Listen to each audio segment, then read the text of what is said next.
Brown రైస్తో egg biryani మనమైతే చేసుకుందామండి. ఇప్పుడు బ్రౌన్ రైస్తో ఎగ్ బిర్యానీ ఏ విధంగా చేయాలి నేనైతే మీకు ఇప్పుడు చూపిస్తాను. మనం వైట్ రైస్తో కూడా చేసుకోవచ్చండి, కానీ నేనైతే బ్రౌన్ రైస్తో చేస్తున్నాను. చూడండి, ఇప్పుడైతే ఒక కళాయి తీసుకున్నాను. దాంట్లో ఒక 4 టేబుల్ స్పూన్ వరకు ఆయిల్ వేస్తున్నానండి. చెక్క, లవంగా, ఒక మరాఠీ మొగ్గ, ఒక బే లీవు ఈ విధంగా వేసుకొని కొంచెం వేసుకోండి. లవంగాలు ఇవన్నీ వేగిన తర్వాత చెక్క, లవంగా, ఒక మరాఠీ మొగ్గ, బే లీవ్స్ ఇవన్నీ వేగిన తర్వాత మనం ఈజీగా అయితే బ్రౌన్ రైస్తో, మీరు వైట్ రైస్తో కూడా చేసుకోవచ్చండి ఇలాగే సేమ్. నేనైతే బ్రౌన్ రైస్తో అయితే మీకు ఎగ్ బిర్యానీ చేసి చూపిస్తాను.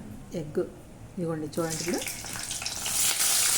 ఇప్పుడు పచ్చిమిరకాయలు మనకు కారం ఎంత కావాలో అంతవరకు పచ్చిమిరకాయలు వేసుకున్నాం. నేనైతే ఒక 4 పచ్చిమిరకాయలు వేసాను, కరివేపాకు కొద్దిగా వేసానండి. ఇప్పుడు వీటినైతే మనం వేగనిద్దాం.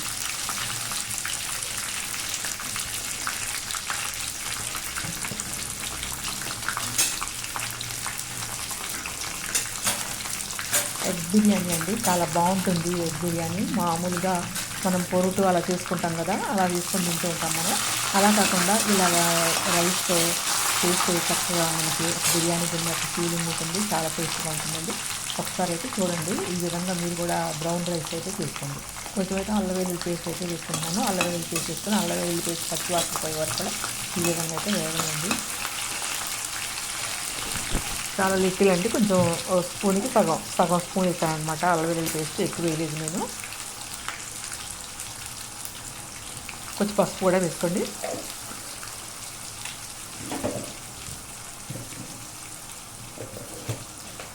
ఈ విధంగా పసుపు కూడా వేసేసుకొని శుభ్రంగా వేగనిచ్చుకోండి. కొంచెం సాల్ట్ కూడా సరిపోయినంత వేసుకోండి. సాల్ట్ చూసి వేసుకోండి, ఎక్కువ వేసుకుంటే మళ్ళీ మీకు ఎక్కువైపోతుంది. నేనైతే ఒక 1/2 స్పూన్ వరకు వేసాను అంతేనండి. ఇదిగోండి, ఇప్పుడైతే మనం ఎగ్స్ కూడా కొట్టేద్దాం. మనకి ఎన్ని ఎగ్స్ కావాలంటే అన్ని వేసుకుందామండి. నేనైతే ఒక 3 ఎగ్స్ వేస్తున్నాను. మీరు కూడా ఈ విధంగా వేసుకోండి. మీకు ఎన్ని ఎగ్స్ తినాలనిపిస్తే అన్ని ఎగ్స్ వేసుకోండి. మీ రైస్ని బట్టి ఎగ్స్ వేసుకోండి. మీరు నా రైస్ని బట్టి నేను ఎగ్స్ వేస్తున్నాను. ఇంకోండి, ఇట్లా ఇప్పుడైతే మనం కదపొద్దండి. కదపకుండా అలా కొంచెం ఉంచండి. ఉంటే అప్పుడు మీకు కలిసిపోకుండా చిన్న చిన్న ముక్కలు అవ్వకుండా కొంచెం పెద్ద పెద్ద ముక్కలుగా ఉంటుంది అనమాట. నోటికి తగులుతూ ఉంటాయి, బాగుంటుంది. తిప్పొద్దండి, ఇప్పుడు తిప్పండి. ఒకసారి ముక్కలుగా ఉండాలి. మీకు ఆ ముక్కలతోనే ఉండాలండి. మీకు అన్నంలో ఆ ముక్కలు కనిపిస్తూ ఉండాలి. అదిగోండి బ్రౌన్ రైస్. ఇప్పుడు బ్రౌన్ రైస్ అయితే మనం చేసుకున్నాం కాబట్టి ఇలా పొడి చేసి బ్రౌన్ రైస్ వండి పెట్టుకోండి. పెట్టుకున్న తర్వాత ఈ విధంగా పొడిగా వేసేసుకోండి. ఇప్పుడైతే కలపండి. నేనైతే డిన్నర్లో ఇది ప్రిపేర్ చేస్తున్నానండి, డిన్నర్ కోసమని.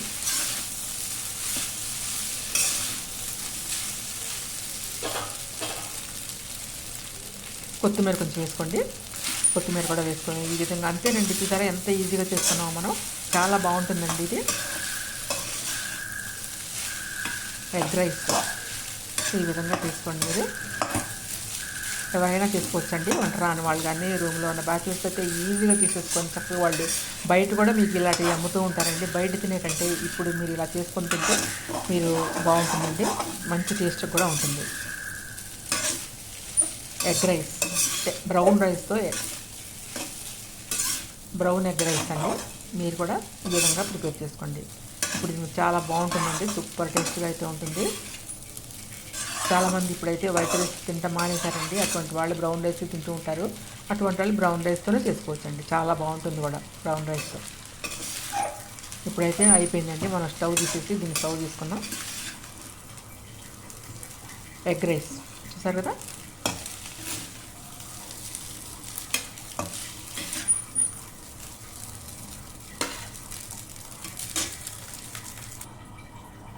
రెడీ అయిపోయిందండి.